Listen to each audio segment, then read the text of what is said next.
மீனராசி அன்பர்கள் அனைவருக்கும் வணக்கம். இன்றைய பதிவில் மீனராசி மீன லக்னத்தில் பிறந்த பெண்கள் இப்படி தான் இதை பற்றி இந்த பதிவில் பார்க்க போகிறோம். இந்த பதிவு உங்களுக்கு ரொம்பவே பயனுள்ளதாக இருக்குங்க. வீடியோக்குள்ளே போகிறதுக்கு முன்னாடி முதன்முறையாக நீங்கள் நம்ம சேனலை பார்க்குறீங்க அப்படின்னா மறக்காமல் சப்ஸ்கிரைப் பண்ணி வச்சுக்கோங்க. மீனம் அப்படிங்கிறது காலபுருஷ தத்துவத்தின் 12வது வீடு, மோட்ச வீடு அப்படின்னு சொல்லுவோம். அயன சயன ஸ்தானமாகவும் இருக்கும். இந்த ராசி அதிபதியாக வரக்கூடியவர் குரு பகவான். மீன குருவுக்கும் தனுசு குருவுக்கும் உள்ள வித்தியாசம் என்ன அப்படின்னா, தனுசு குரு எதையுமே ஸ்ட்ரெயிட் ஃபார்வர்டாக கட் அண்ட் ரைட்டாக பேசக்கூடியவராக இருப்பார். மீன குரு அப்படின்னா ஃப்ளெக்சிபிலிட்டி இருக்கும், கொஞ்சம் வளைந்து கொடுத்து போகக்கூடியவங்களாக இருப்பார். தன்னுடைய கருத்தை ஆழமாக பதிவிடக்கூடியவராக இருப்பார்.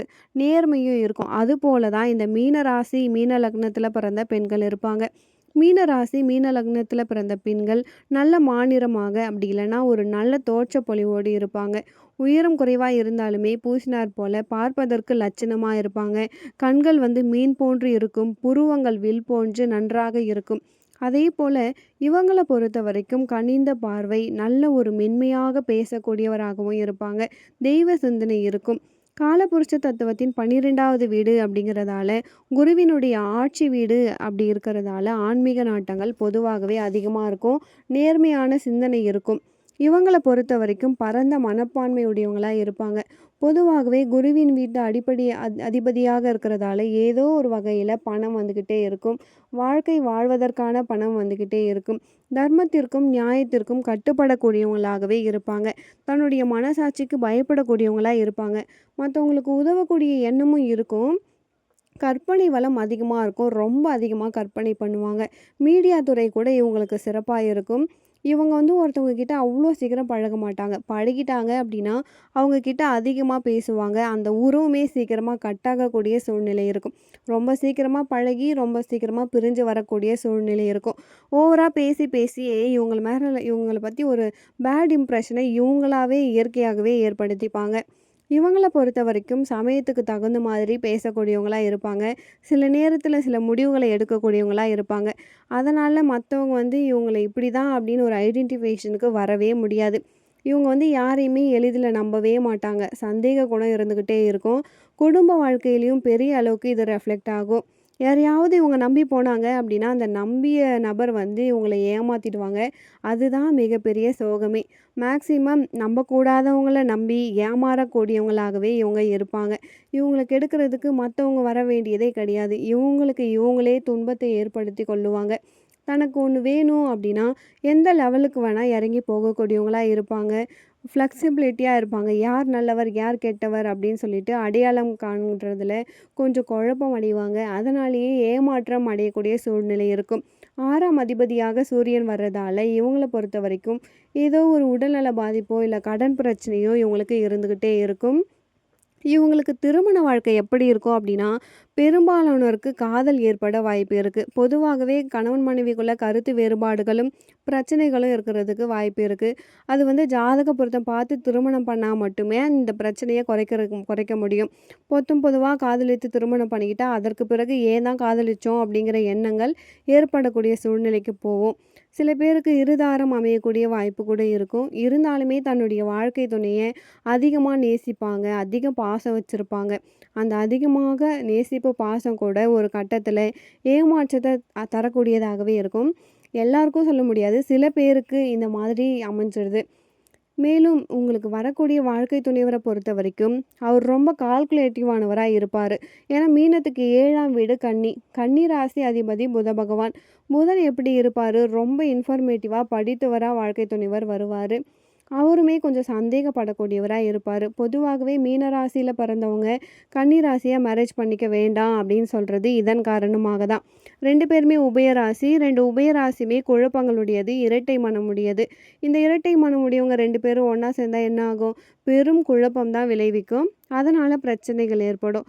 இதில் 1 2 பேர் வேணால் நல்லா இருக்கலாம், நல்லா வாழலாம். ஆனால் மேக்சிமம் மீனராசிக்காரங்க கன்னிராசியை திருமணம் செய்யும் பொழுது பிரச்சனைகளும் பிரிவினைகளுமே ஏற்படுறதுக்கு வாய்ப்பு இருக்குது.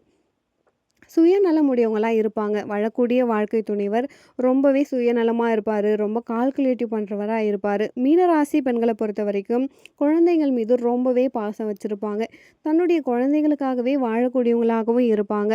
பெரும்பாலும் முதல் குழந்தை பெண்ணாக இருக்கிறதுக்கு வாய்ப்பு இருக்கு. அதிக குழந்தை பெத்துக்காம ஒரு குறைவான எண்ணிக்கையிலே இவங்க குழந்தை பெத்துப்பாங்க. 1 அல்லது 2 மேக்ஸிமம். அதேபோல இவங்க குடும்பத்துக்கு மூத்தவங்களா இருக்கிறதுக்கு வாய்ப்பு இருக்கு. குடும்ப பொறுப்புகள் சின்ன வயசுல இருந்தே சுமக்கக்கூடியவங்களா இருப்பாங்க. கஷ்ட நஷ்டம் தெரிந்து வளர்ந்துருப்பாங்க. அதனால பண்பானவர்களாகவுமே இவங்க இருப்பாங்க. இவங்கள பொறுத்தவரைக்கும் உழைப்பு, உண்மை இத தாரக மந்திரமா வச்சிருப்பாங்க. நெறைய அலைச்சலோடு வேலை பார்க்கக்கூடிய சூழ்நிலை இருக்கும். சிறுக சிறுக கஷ்டப்பட்டு சேமிச்சு வச்ச பணத்த ஏதோ ஒரு வகையில யார்கிட்டயாச்சும் ஏமாறக்கூடிய சூழ்நிலை இவங்க வாழ்க்கையில ஏற்பட்டுடும். அந்த விஷயத்துல எப்பயுமே நீங்க கவனமா இருக்கணும். முக்கியமா நம்புறவங்கள நம்பலாம், நம்பக்கூடாதவங்கள நம்புறது ரொம்ப மோசமான ஒரு சூழ்நிலை. அந்த நிலைமைய நீங்க புரிஞ்சுகிட்டு கரெக்டான ஒரு முடிவு எடுக்கணும். இது மோட்ச வீடு அப்படிங்கிறதால தேவையற்ற அனுபவங்களும் நிறைய ஏற்படும். அதன் மூலமா ஒரு ஞானத்த பெறக்கூடிய சூழ்நிலை ஏற்படும். எல்லா விஷயத்திலுமே குடும்ப வாழ்க்கையிலயுமே சரி, வேலை பார்க்கக்கூடிய இடத்துலயுமே சரி, இவங்களுக்கு மறைமுக எதிர்பார்ப்புகள் இருந்துகிட்டே இருக்கும். மீனராசி பெண்களை பொறுத்த வரைக்கும் இவங்க மனசில் இருக்கிறத எதையுமே வெளிப்படையாக சொல்லிடவே மாட்டாங்க. மனசை பூட்டி வச்சுக்கிட்டு தான் இருப்பாங்க. அழுத்தம் மிகுந்தவங்களா இருப்பாங்க. அவ்வளோ சீக்கிரம் இவங்க இவங்க யார் அப்படின்னு மற்றவங்களால தெரிஞ்சுக்கவே முடியாது. 2ஆம் அதிபதியாக செவ்வாய் வராரு. அந்த செவ்வாயே உங்களுக்கு 9ஆம் அதிபதியாகவும் வர்றதால தந்தையின் அன்பு ஆதரவு இவங்களுக்கு இருக்கும். அதே சமயத்தில் இவங்கள பொறுத்த வரைக்கும் தாயாருக்கு மிகுந்த செலவு செய்யக்கூடியவங்களாகவே இருப்பாங்க.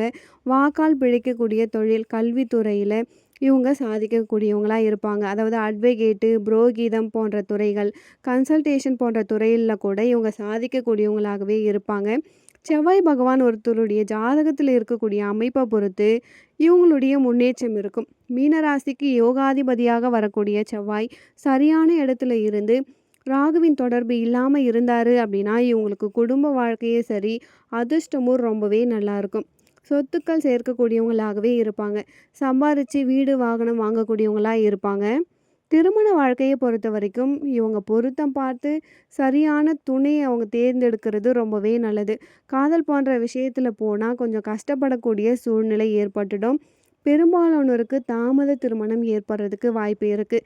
சில பேருக்கு கூட குழந்தை பேரு கூட தாமதமாகறதுக்கு வாய்ப்பு இருக்குது. உடல்நல விஷயத்தில் கொஞ்சம் அக்கறை காட்டிக்கணும். தேவைக்கு மீறி எதிலுமே செலவு பண்ணக்கூடாது. பொதுவாகவே மீனராசி நண்பர்கள் கொஞ்சம் நல்ல உடை உடுத்தணும், கொஞ்சம் ஆடம்பர பொருட்கள் வாங்கணும் அப்படின்னு நினைக்கக்கூடியவங்க. வாழ்க்கையை ரிச்சாக அனுபவிக்கணும்னு நினைப்பாங்க. அதே போல் அதை நேர்மையாக அனுபவிக்கணும்னு நினைப்பாங்க. அதனால் பணம் நிறைய செலவாகிறதுக்கு வாய்ப்பு இருக்குது. அதனால் கடன் படுறதுக்கும் வாய்ப்பு இருக்குது. கடன் படக்கூடிய விஷயத்தில் ரொம்பவே கவனமாக இருக்கணும். இவங்கள பொறுத்த வரைக்கும் சொந்தமாக வீடு, வாகனம் வாங்கக்கூடிய வாய்ப்பு எல்லாமே இருக்குது. 4ஆம் அதிபதியாக வரக்கூடியவர் புத பகவான். உங்களுக்கு ஒரு உயர்கல்வி அமையறதுக்கான வாய்ப்பு இருக்குது.